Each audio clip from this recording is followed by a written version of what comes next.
Welcome back to Your 1230, the only podcast where our guests tell their story with the help of 12 questions in just 30 minutes. I'm your host, Mike Salitro, and today we are really excited to be speaking with James Elliot from Unleash Your Power. For over 20 years, James has been an accomplished and sought out leader in neuro-linguistic programming trainer. His NLP trainings are the best in the world. Combined with his passion to help others overcoming past challenges, personal growth, and his experience, he is well positioned to help you become a highly effective, unstoppable coach and leader. James, welcome. Really My happy to pleasure. talk to you Thank you. today. Excited to be here, Mike. Excited to be here. I was looking forward to this today.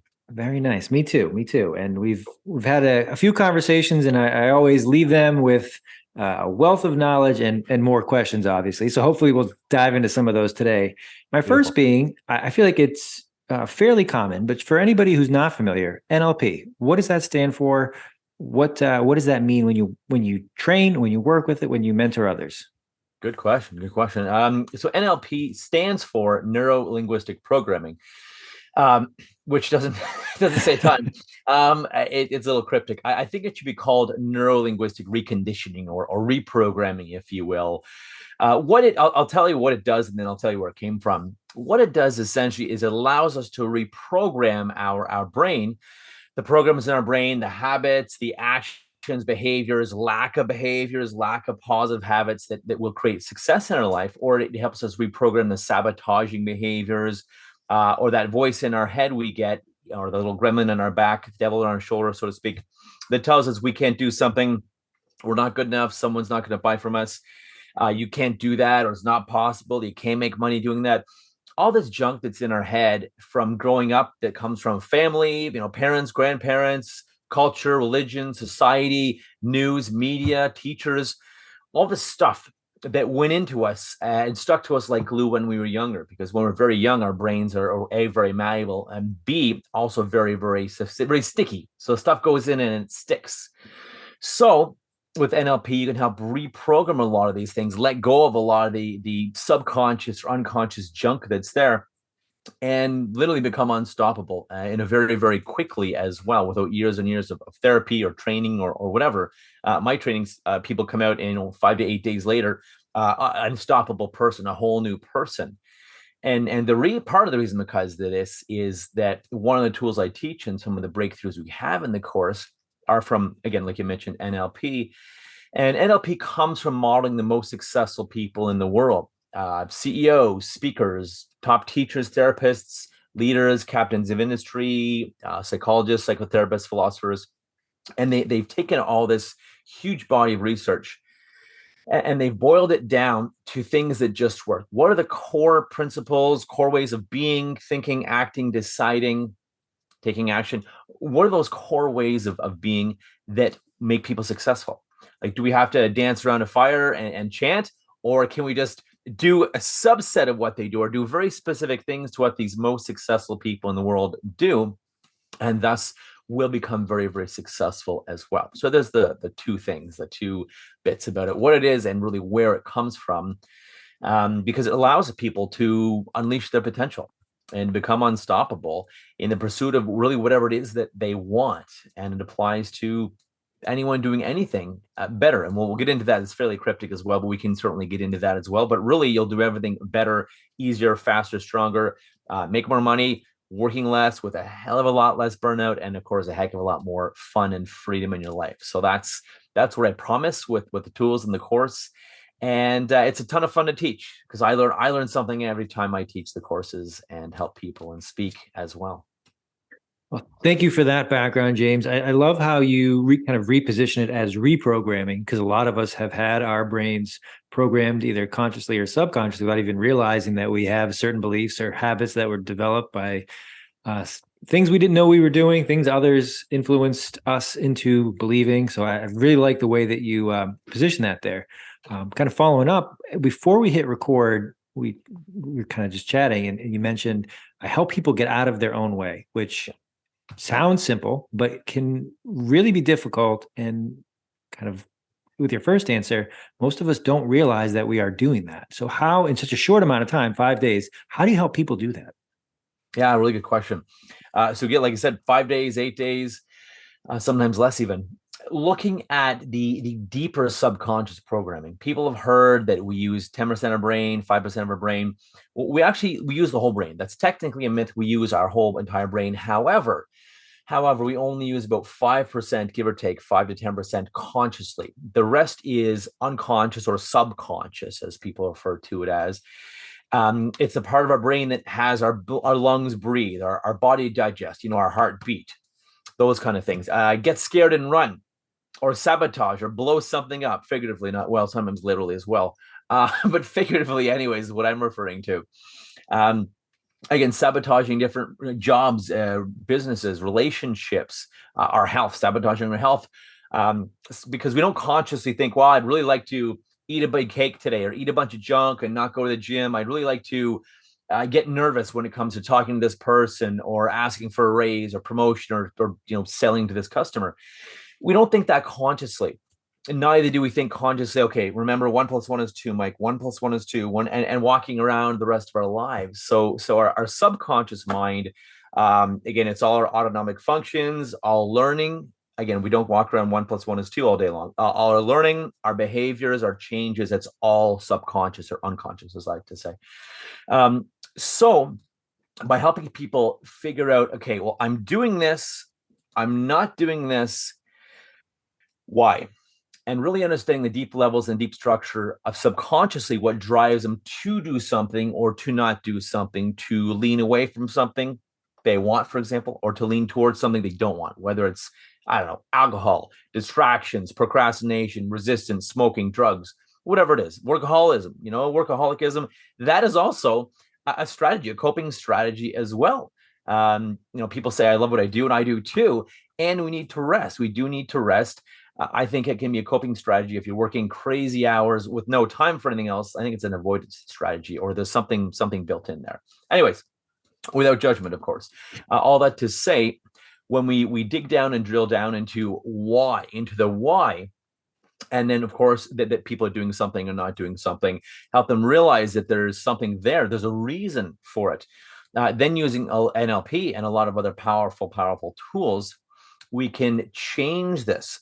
We can basically rip that weed out, because instead of talking about the problem or more and more training and more courses or discipline or a carrot or a stick, well, that's again, or talking about the problem, and so many support groups. I've had people come to me from support groups, and they said, James, I want to leave the support group. I want to work with you because all we do is talk about the problem, and that's not getting any of us better.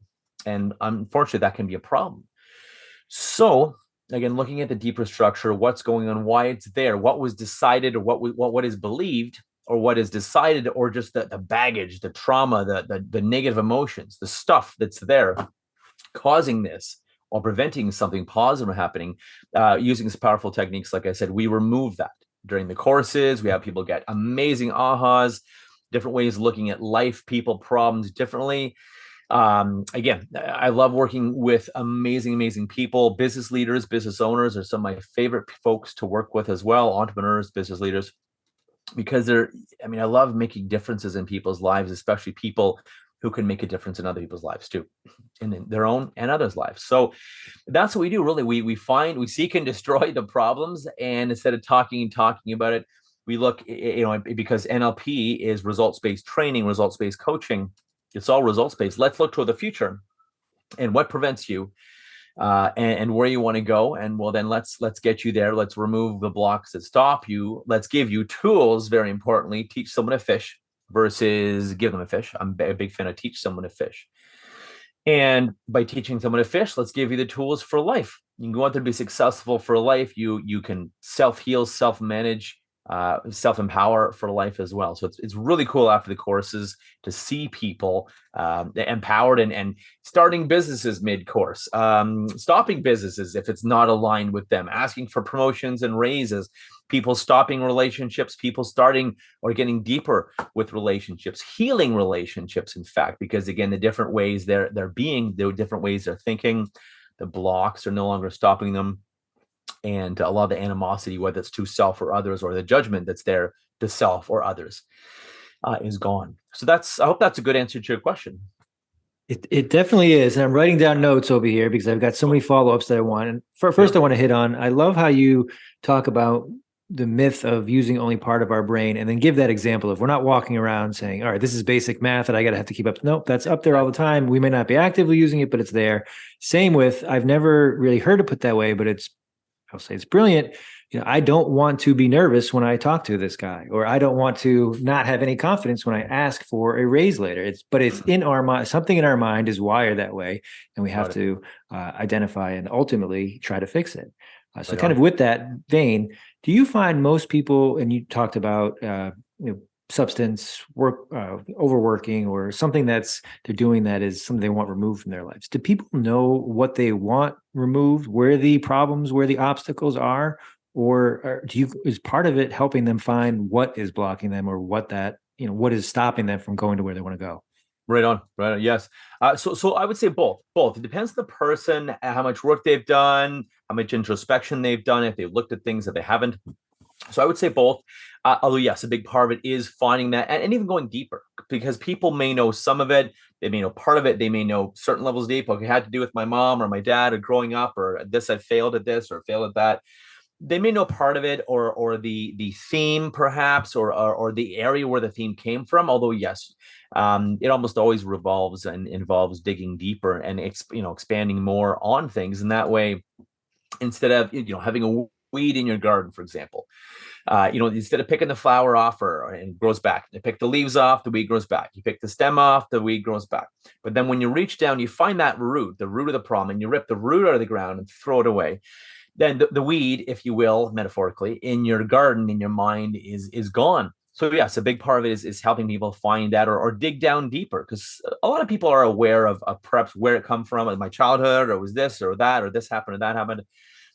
Some not at all, but a lot of people are aware. And again, so digging down really deeply into the root of things, and what prevents them from being a great leader or a great entrepreneur, a great communicator, speaker, salesperson, which we all are. We're selling success or buying bullshit, as one of my mentors always says, and I believe it. You selling success or buying people's BS? And I didn't mean for that to rhyme, but it does. So yeah.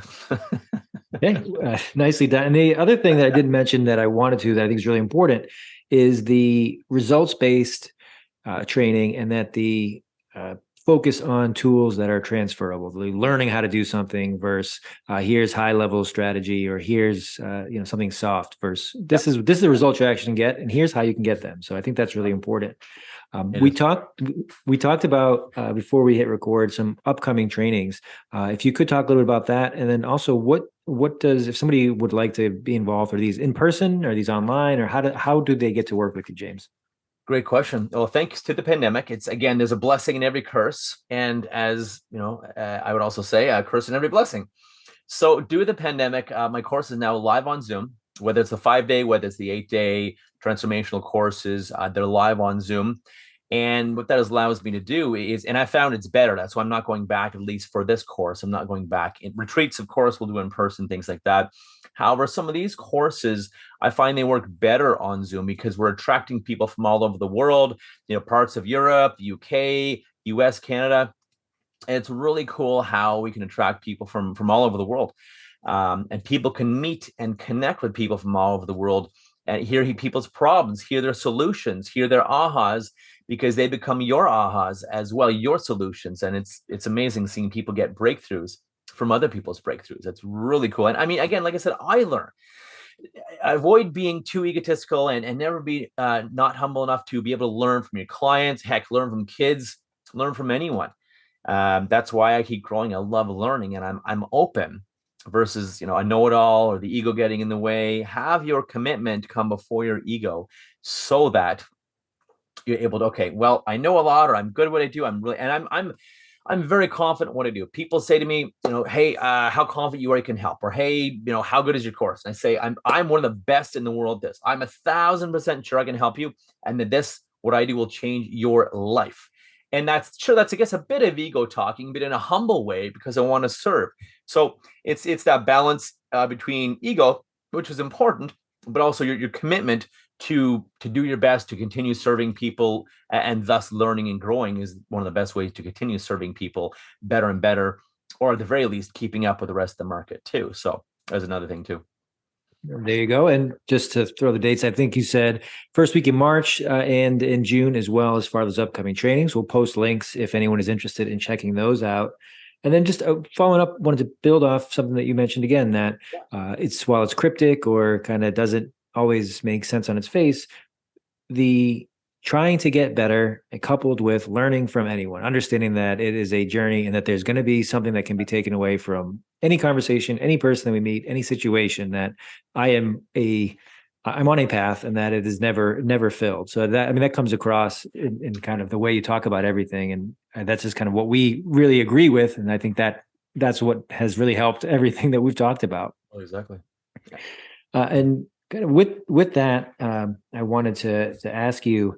You mentioned best in the world, which some will say, "Wow, that's really impressive." You have to be confident in what you do, and you have to have faith that yes, I'm saying that because I believe it. My clients get the results that they want. How have you been able to build to that point, and how do you help clients get to a similar standing where even if they're not the best in the world at what they do, they are light years ahead of where they were when they met you 5 or 8 days before? So a lot of things, again, removing the blocks, the doubts, the making up a failure in their mind. I mean, anxiety is about the future, of course, because we're worried about things that haven't happened yet. So it's the future. We're making it up. We're making up crap. So if we're going to make it up anyways, because it hasn't happened yet, well, why don't we make it up good? And so teaching them really looking and looking and thinking about what they want, changing the way their brain works essentially is to focus on what it is they want and what it is they want to have versus I can't do this or I don't want that and this is a reason or that is a reason. I mean, we're human nature, and I think we're biologically evolved as well this way because in the old days, many years ago, many years ago, fear would kept us safe. Now, I mean, again, especially first world, North America, Europe, there's not a lot that's going to kill us. So there's not a lot of danger in the world, but yet our lizard brain back here in our brainstem, our amygdala, is still very well developed, much more than our prefrontal cortex here. That's our prefrontal cortex is what makes us human. And it's also why humans are flat faces. We don't have a snout like an animal because this part here, where normally an animal's snout would be, is taken up by brain matter, which again makes us different. So go back to your answer question. The circular question is to let stuff go, all the stuff that has been beaten into us, sometimes figuratively, sometimes literally in life, and also have people, instead of looking, well, I don't want this, I don't want that, I'm sick of this, have them literally turn and focus on all the things that they want, all the important things, and have those, again, keep your eye on the prize is what I learned in baseball when I was a kid. Keep your eye on the prize. And focus on what you want. Again, like you said, results-based training and coaching. Focus on what you want. Let go of limiting beliefs. Find things that'll motivate you there. Goals, the big goals that'll move you. And yes, have a bit of a stick because it helps. Accountability definitely helps. And just to have people. You asked a question, and I want to make sure I answer it concisely. How do people, if they're just starting out, or maybe they're good, but maybe not the best in the world yet? Well, my guidance is to have a mission to become the best in the world of what you do. And even that intention alone will help you grow fast and help you be one of the best in the world right now. Because just because someone has all kinds of credentials or 50 years of experience or this and that, in my mind, it doesn't make them necessarily the best in the world. I think it's a lot to do with the relationship between whoever, a coach and client, either a real estate agent and a buyer. I'm a boss and an employee, whatever it is. I think that's the most important thing. That's been proven actually as well by science, that the relationship is more important than the tools or the how. And if you believe in someone's success, again, proven by science, that in and of itself, in psychology language, it's called transference and countertransference. If you believe that someone will be successful, they're dramatically more likely to be successful. If you believe they're not going to be successful, no matter what accolades and training and years you have, that will directly impact them if you don't think they're going to be successful or they don't think they can be successful. And that's huge, proven by science. Transference, countertransference. And that's why a lot of times certain employees, certain teams, certain people, certain students, they don't win. And we don't have enough time for me to go into the studies about teachers being told, hey, these are amazing A students and they do well. And these are horrible students and they do poorly in class, right? So again, it's whether there's the teacher, the leader, the mentor, coach, boss, parent believes they'll be successful. And then lastly, just making sure people are the most outspoken they can be, the most concise, congruent, articulating their point, showing value, giving value, give, then get, right? Give, get, showing value, giving value, and also creating that trust, that rapport, that influence, and that persuasion, because, well, we buy from people we know, we like, and trust. So developing that, even if you're not the best at the world, and your client, they may not resonate with the person that's the best in the world. They may resonate with you and connect with you, even though you're not maybe the best in the world or one of the best yet. Be your best, be the best, and best yourself every day, grow every day. And I think that's all that really matters. And again, aim to give your best, aim to give your best. I think that is, and then you get better and better and better and better. Yeah, that's kind of the takeaway, that if you are acting at your best with the mission to always get better and a target towards being that, lofty best in whatever, that I'm giving my best today, I'm going to get better tomorrow, and that's the mindset, and it always continues. So that's kind of a great place to be. It is, and it's just asking yourself, how can I serve people, and even ask your clients, even how can I serve you better? But thinking, how can I serve this person better? How can I give them so much that, and this will help with the confidence too, especially at first. Why is my thing, whatever your thing is, why is my thing worth 10 times what I charge for it? And then that's going to make them think, holy, I gotta buy this thing before Mike realizes he's charging so little. And even your mind is like, oh my God, I can't believe I'm selling it for this low. It's a steal. You should buy my thing, whatever my thing is. And it's a different energy going across as well. And just writing down all the reasons why your stuff is worth 10 times. That's another thing that helps people at the beginning too. I didn't mean to interrupt, but I thought, let me add that, because I think that'll be helpful for people starting out, even just starting out. Why are you worth way more than you charge, even if you're just starting out? What is it? What are all the reasons? I think it's a very helpful exercise to do. No need for an apology there. That was very helpful. Thank you for jumping back in. I did want to change gears a moment, though. We've talked a lot about your program and your training, but you've also spoken to some pretty large audiences. So I know that's a little bit of a different skill set.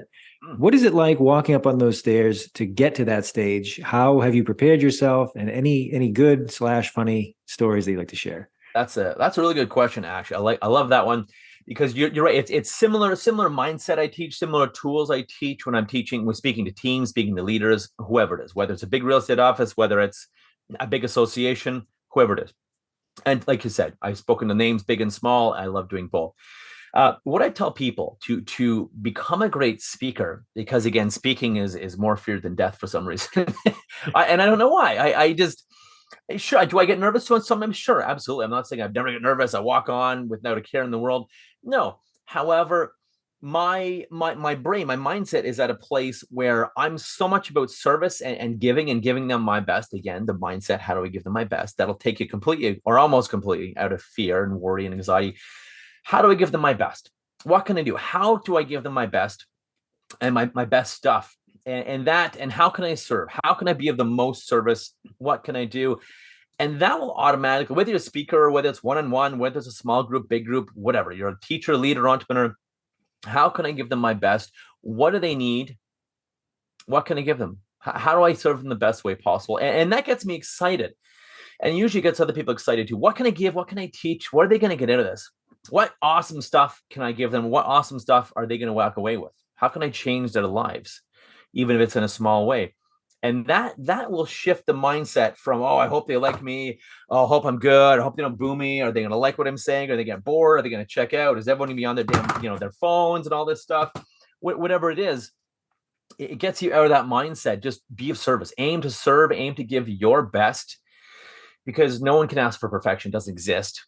And those that judge others are usually, can get this, guys, listen. Those that judge others the most harshly are usually the most self-judging and harsh on themselves too. I've met many people that are kind.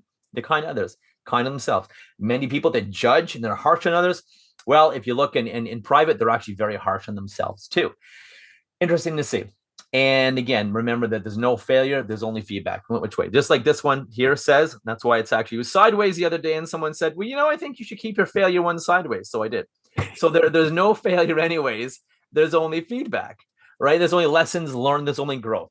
The only way not to grow and not to learn, the only way to fail truly is to not do it, is to give up, not take action. That's the only way to fail, because then you'll fail by default. You won't achieve what you want. You won't do the things, you won't be proud of the things you did. And so these are some things, and embrace your failures. My first speeches weren't as glorious as now, and these now are not as glorious as they're going to be. My first YouTube videos, TikToks, again, weren't as glorious as they are now, and right now they're definitely not as good as they will be. So I think that's something to really understand. Just again, serve, give your best. You're always getting better anyways. And if you screw up, if you make a mistake, whatever, you can always apologize and start over and say, hey, can I try that again? Or can we have another call? Can I have a second chance? Or hey, I'd like to make this right. Whenever we screw up, it is just apologize, find a way to fix it. Take responsibility, which is one of the best leadership qualities, no matter who you are. Take responsibility for the outcome you want. So many good things there. I'm going to try to hit on each one that I would like to. I'm definitely going to leave something out, but I'm going to start here. Going back to, you mentioned that our brain is wired with fear, but in most of our day to day, there's nothing that's going to kill us. There's nothing life threatening.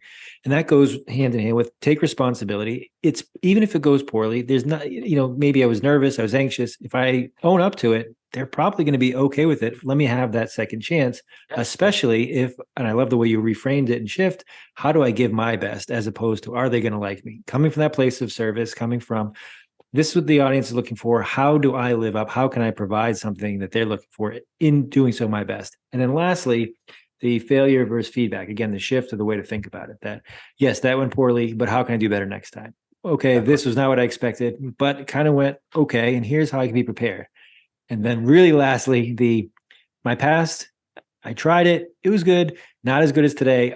And it's going to be better in the future. Just always, you're on that cycle, and that even in the future, it's still going to be potential to get better down the line. So I like how all those kind of concepts build on each other. Exactly. And so many people, they're striving for perfection. They don't take action or release their website or their course or their book or their speech or their whatever, their business, until it's perfect. And it never ever will be, and it definitely won't be perfect the first time. So do it, get the feedback, run it. Even if there's one or two people that come, run it, get feedback, get advice, ask, avoid having too much ego, not to ask, how can I serve better? How can I do better? How could that have gone better? What else can I give you? What would you like? What do you need? And I think you're going to get a really, really great response from people, especially when you're interested in giving your best and you're authentic. I mean, years ago, I started on stage. I said, hey, there's a lot of you here. And honestly, I'm a little nervous because I want to give you guys my best. And I think you guys are awesome. I want to give you some amazing stuff today. And I got a round of applause within the first, 35 seconds of my speech, because they're like, oh, wow, we have someone that's authentic and raw and real. And because there's so much, am I allowed to swear on your BS? There's so much BS these days that people love. I mean, you see it, someone at Facebook with that's not even their car, that's not even their girlfriend or wife, or that's not even their vacation home or whatever. It's just so fake, or they have a fancy car, but they can barely pay their rent, or they have a whatever, but they can barely whatever, right? So it is interesting, and just to be raw and real and authentic. People don't crave perfection. People don't want perfection because it's so hard to connect with. They're so far away. If you pretend to be perfect, you're so far away. It's actually going to kill your business and kill your sales, because people can't connect with you. You're way over here, they can't connect. Versus, hey, I'm not perfect. I'm a few levels or number of levels above you or after you, or I've learned. I'm ahead of you. Tell you what, I can take you up here, and as you grow, they'll come up with you. Versus, oh, I'm so awesome and perfect, and look at this. This is not my car, but I'm going to pretend it is, or this is, and you guys know what I'm talking about. Or, oh, this is my perfect life, my perfect vacation, or I never have a day I look bad, whatever it is, right? It's just all BS, and people love realness, real, raw, be authentic, be open with people. And that's going to get you a lot of credibility, authority, because they can trust you. There's so much distrust these days. If you show you can be trusted and you're open and honest, trust me, that will be so changing and such a growth area to what you do. Be open, be honest, and you don't have to open the kimono and show them everything, right? However, be open, be a little vulnerable, whether it's a sales meeting or a date or whatever. Be open, be real with people. Share some of your stories, share some failures, share some wins. And they're like thinking in their head, oh my God, they're not perfect. They're like me. Wow, I've had some failures too. They start sharing, the conversation starts going, and you develop a real relationship, versus talking about the weather and high level elevator talk, which No one's going to learn from you that way. No one's going to like you or trust you or buy from you that way or want to be led by you that way. Be real, be authentic. That is authentic leadership is, I think, what we really need, and what's going to make you the most successful. Absolutely. It's that authentic connection. And it's that, hey, they might be ahead of me, but they're not perfect. And we have this in common. And that's how you can kind of build that relationship and take it forward. I love it. Somehow we are already at time. We did cover a good amount of ground. Anything I didn't ask you that I should have today, James? That's a great question. These are amazing questions. Like you said, I appreciate you sharing the events coming up March 3rd and June 12th, starting March 3rd and starting June 12th. Different 5-day and 8-day unleash your potential events. If it's of interest, see, we all make mistakes. If it's of interest, please feel free, unleashyourpower.com, or send me an email, james@unleashyourpower.com. Mike, I believe you're going to share some of my channels, booking links, and YouTube channel as well, which is awesome. I guess, asking me what makes me different or unique. If you want, that might be kind of a cool question. Why not? We could do that. Let's do that. Beautiful, beautiful. One of the things that makes me unique is that people say that everyone says they care. And I do. I'm really, really authentic that way. However, the big thing that really makes me unique is that I support people along the way. I don't go away. I support people in everything I do. I mean, yes, I have masterminds. I have free community nights for all my folks. I have free trainings for all my grads. I stay in touch. There's coaching. There's all kinds of great stuff. But what really makes me different is that I stay in touch with people. I invite them out to live events, to virtual events, just to call, how are you doing? What's working? What's not working? What do you need? I have a few minutes. Do you need anything? How can I serve? How can I support? What is it that you need? And that, I think that staying in touch and really showing people that I want to support them and they are supported. I'm not going anywhere. I think that's why I'm so fortunate to have so many great Google reviews and so many great video testimonials. People are happy to do that because of, again, that going above and beyond. It's natural in me, and whether it's natural in you guys or not, highly recommend giving people way more than they pay for. So much more, and they'd be silly not to buy from you, not to stick with you, and not to refer you. So if you want to be referred, bought, retention, results, give them way more. Now, it doesn't all need to be with your time. That's the key too. Give people way more than they pay for. Again, ask that question, why is my stuff worth 10 times what it is? But also, how can I just serve people so much that they're getting so much value, they'd be crazy not to refer me, buy from me, and of course, like me and trust me and stay with me. It's all about giving and service. And again, give, get. Right? If you want clients, you want to get them as a client or their money, we need to give value, show something, whether it's videos or books or talks or inviting them to events or whatever it is. Give value, because people gonna want to have reciprocity, but also it builds trust. It builds authority when you give, advice or content or whatever. Advice, authority, credibility, and trust. And those are the biggest things that I love to teach and empower people with, because, well, watch your business transform overnight. Thank you, James. That's a little bit of that. Yeah. You certainly walk the talk when you cover all of these things. I've had the pleasure of sitting down and having multiple conversations with you. And like I said, I leave them with, wow, I'm so impressed, and I always have follow-up. So I appreciate you joining us today, and I look forward to next time. Myself as well. Thanks, Mike. I appreciate it. Have a great day.